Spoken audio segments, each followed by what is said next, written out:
The monster under your bed isn't always there to scare you.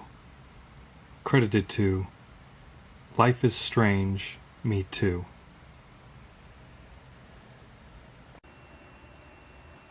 I was laying alone in my room when I heard the voice, deep and crackly, coming from beneath my bed.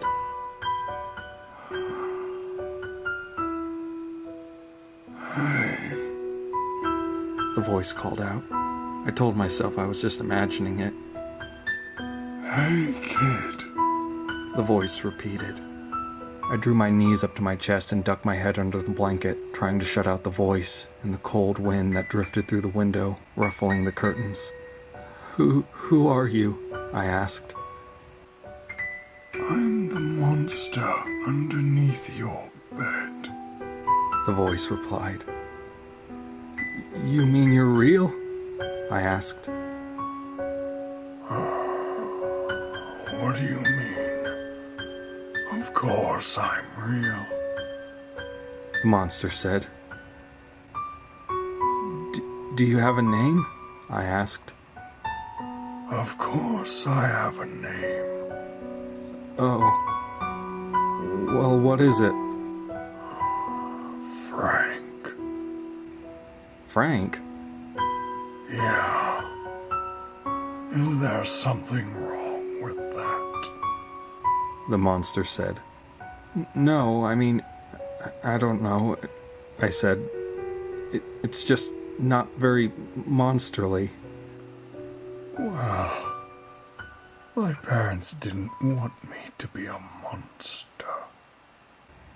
Really? What did they want you to be?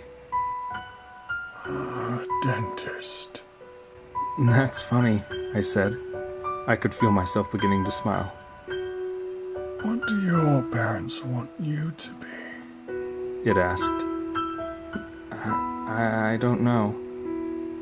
Hey, Frank? Yeah. Aren't you gonna, scare me or something?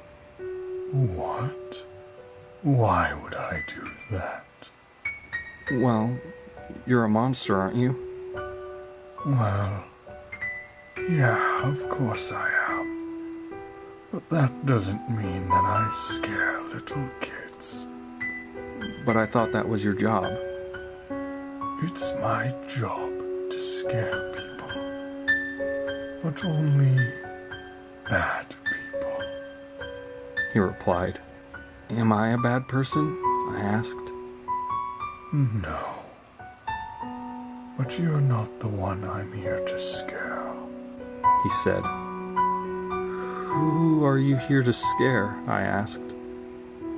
The man inside your closet. The skin on my arms goose-fleshed up. I wanted to ask him what he meant, but I fell silent as I heard rustling coming from the closet. The door creaked open and I could hear soft footsteps padding towards me across the bedroom floor. I didn't dare peek out of the blanket. The footsteps stopped, and I could hear heavy breathing next to me. I squeezed my eyes tight.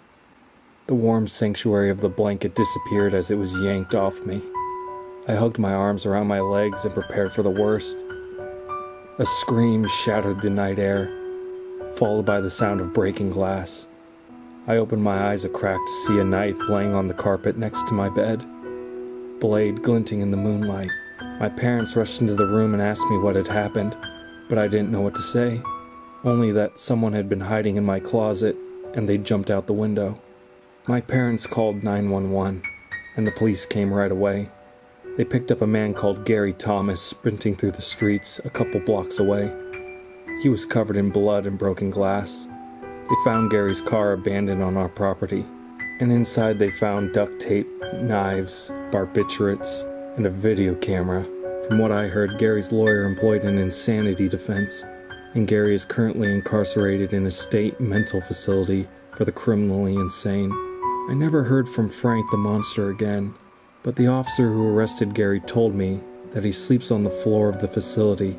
He tells the doctors that he's terrified of Frank, the monster under his bed.